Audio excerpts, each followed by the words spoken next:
Good morning. দেখো কত ফুলের টব, এগুলো কিন্তু আমার না, একটা ফুলের বাগানের মতো দেখেছিলাম, তুলেছি, খুব ভালো লাগছে। তাই এখন বাজে প্রায় 9:30 মতো। তো আজকে সকাল সকাল ছোট্ট একটা ব্লগ করতে ইচ্ছে করলো। তার কারণ হচ্ছে আজকে আমার হ্যাপি বার্থডে। তো ভাবলাম যে ছোট্ট একটা ব্লগ করি, বাড়িতে যখন আছি তোমাদের সাথেও শেয়ার করি। তো সকালবেলা একটু বেলা করেই উঠলাম, যেহেতু অফিস নেই, 9:30 বেজে যাচ্ছে, বাইরে প্রচণ্ড রোদ উঠছে। তো আগে কি করি, চাটা পরে খাই, ফ্রিজে মাছ আছে, মাছগুলো বের করি। ফ্রিজে 2 রকম মাছ আছে। তো তোমাদের দাদা বলল যে আসার সময় একেবারে কী কী আনবো, বললাম যে যা আনবে আনবে, আমি কিচ্ছু বলবো না, আজকে ছেলে আর বাবা মিলেই রান্নাবান্না করবে। তো আমি ফ্রিজের থেকে অন্তত মাছগুলো বের করে রাখি, বরফ হয়ে আছে, মানে কাতল মাছ আর ছোটো মাছ আছে। তো মাছগুলো বের করে, ছেলে আবার চা বানাচ্ছে, তাহলে চাটা খেয়ে নিই। ফ্রিজ ভর্তি জিনিসপত্র, কেননা 25 ডিসেম্বরে 3-4টে কেক, মিষ্টি 3-4 রকমের দিয়েছে, ও দিয়েছে, প্লাস নিজেও কিনেছি, অনেক মিষ্টি টিষ্টি আছে ফ্রিজের মধ্যে। তো আগে মাছগুলো বের করে তারপরেই চা খাবো, সেই জন্যে আরাম করে আজকে চাটা খাবো। অন্যদিন তো ভালো করে চা খাওয়াও হয় না, হুড়াহুড়ি করে চাটা খাই। বারান্দা বসে বসেই চা আর বনরুটি, গোটা তো খাওয়া যাবে না, অর্ধেক বনরুটি আর চা নিয়ে বসছি রোদের মধ্যে। তো চাটা সত্যি খুব দারুণ হয়েছে, আর বনরুটি দিয়ে চা খেতে আমার খুব ভালো লাগে। তো অতগুলো চা খাই না, আমি হাফ কাপ মতো চা খেতে ভালোবাসি। চা চা খেতে খেতেই দেখি তোমার দাদা চলেই আসছে। তো ভালো লাগলো, আজকে সকাল সকালই চলে আসছে। তো বলছে যে এসেই বলছে বাজার যাবো বাজার যাবো। আমি বলছি একটু বসো, রেস্ট নাও, চাটা খেয়ে নিই, তারপরে দেখি কি আনবে না আনবে। তো এত রোদ, এত ওয়েদারটা ভালো, আজকে একটু ঘুরতে গেলে খুব ভালো হতো, কিন্তু তোমার দাদা আজকে থাকতে পারবে না, ওখানে একটু অসুবিধা আছে, আজকে রাত থাকতে পারবে না। এই সকালে আসলো, বিকেলের মধ্যেই চলে যাবে। চা খাবে না কি বললাম, বললো না চা খাবো না, আমি রাস্তা থেকে পরোটা তরকারি চা সব খেয়ে আসছি। বলছি তাহলে আমি খেয়ে নিই, আমি আসি। দেখো এদিকে ছেলে একটা দুর্দান্ত আমার জন্য ড্রেস এনেছে, মানে এত পছন্দ হয়েছে আমার ড্রেসটা, রিলায়েন্স থেকে এনেছে। আর এদিকে দাদা আর ছেলে বসে গেছে কাটাকুটি করতে। আমি বললাম ওরা রান্না করুক, আমি ঘর টরগুলো মুছি। তারপরে ঘর মোছার সব, মানে সপ্তাহে 2-3 দিন ঘর মুছতে পারি, রেগুলার মুছি না। সত্যি কথা বলতে আমি সময়ই পাই না, অফিসে 11টার মধ্যে ঢুকতে হয়, সেই জন্য বাড়িতে যেদিন থাকি আমি ঘরটা ভালো করে মুছি।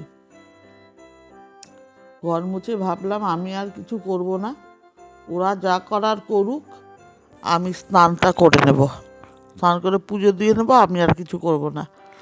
তারপরে আমার স্নান করে পুজোটো, ঠাকুরকেও আজকে মিষ্টি দিয়েই পুজো দিয়েছি। আর তার মধ্যে আজকে বৃহস্পতিবার, আমার কলা গাছের পুজোও আছে, তো একসাথে সব পড়েছে, ভালোই হয়েছে।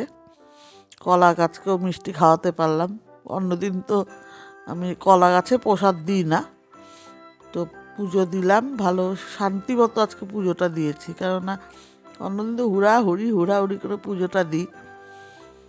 তো তুলসী তলায় কলা গাছে মিষ্টি টিষ্টি দিয়ে ধূপ বাতি দেখালাম, তারপরে বসে পড়লাম খেতে। আমাকে ভাত বেড়েই দিল তোমার দাদা, মানে রান্নাঘরের আজকে কোনো কাজ আমার করতে হয়নি। তো প্রথমে কী দিয়ে খেলাম, আমার খুব প্রিয় জিনিস, মাছের তেলের বড়া, ঘি আর কাঁচা লঙ্কা।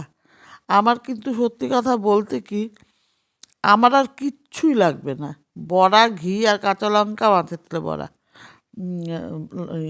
ভাত দিয়ে আমি এটা দিয়েই খেতে এত ভালোবাসি, আমার মাছ মাংসও লাগে না। কিন্তু রান্না করেছে হচ্ছে অনেক কিছু, ছোট মাছ, বড় মাছ, মাংস, পনির সব রান্না করেছে। কিন্তু সব কিছু একসাথে খাবো না বলে বললাম যে অল্প অল্প করে সব খাই, আবার রাতে খাবো, আবার পারলে কালকেও হয়ে যাবে। কিন্তু কী যে ভালো লাগছিল না ঘি দিয়ে বড়া দিয়ে খেতে, বলে একদমই লাভ নেই। মনে হচ্ছিল না যে কিছু নিই আর।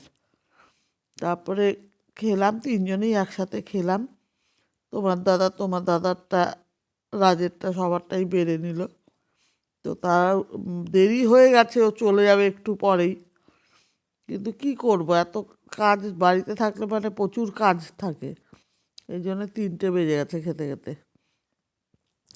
তো তিনজন মিলে খেলাম, তোমার দাদা আর রাস শুলো। তো আমি ভাবলাম না, আসছে যখন, আসবে পৌষ সংক্রান্তির সময়, তবু মনটা চাইলো গুড় যখন আছে আমি একটু ওকে পায়েস করে খাওয়াই। বা ও যদি না খায় নিয়ে যাবে, ওখানে গিয়ে রাতে যা খাওয়ার খাবে, রুটি টুটি দিয়ে পায়েসটা খেতে পারবে। দুধও সামনের দোকানে বেশি পেলাম না, 1 প্যাকেট মতো দুধ, আর কতটুকু পায়েস হয়। যাই হোক, পায়েস বসালাম, এদিকে দুধটা একটু ঘন করে। আর ফ্রিজে একটু নারকেল ছিল, এই নারকেল কোড়া, ওটা ভালো করে পুর বানালাম। বলছি না, 2টা পাটিসাপটা করি, যখন করতে ইচ্ছা করে করতে ইচ্ছাই করে। এই পাটিসাপটার গোলাও গুলিয়ে রেখেছি, নারকেলের পুর বানাচ্ছি, এদিকে পায়েসটা বসিয়েছি। জয় মানে যত কটা পাটিসাপটা হয় হোক। তারপরে হয়ে গেল, আমার পায়েস হয়ে গেছে। সত্যি কথা বলতে গুড়টা খুব ভালো দিয়েছিল দোকানদারটা, দুধ তো ফাটেইনি, প্লাস হচ্ছে এত ঘন, এত সুন্দর গন্ধ। পাটিসাপটা দেখো না কটা হচ্ছে, 6টা নাকি 10টার মতো পাটিসাপটা। আর এদিকে পায়েসটা দেখো কি সুন্দর হয়েছে, একদম ক্ষীরের মতো। খেতেও সত্যি কথা বলতে দারুণ হয়েছিল পায়েসটা, পাটিসাপটাটা। আর মিষ্টি দেখো, মিষ্টির বাহার, আমি সব গুছিয়ে দাদাকে দিয়ে দিলাম যে তুমি সব খাবে রাত্রে। আর ওই ঘরে আমার বাড়িয়ালির দিদি এসছে, আমাকে কত বড় আবার কেক দিল। তারপরে বিকেলে বাবার ওখানে গেলাম, বাবাকে খাওয়ালাম।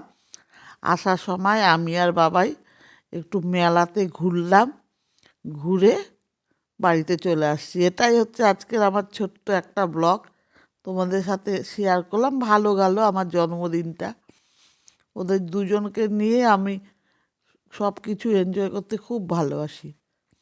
টাটা।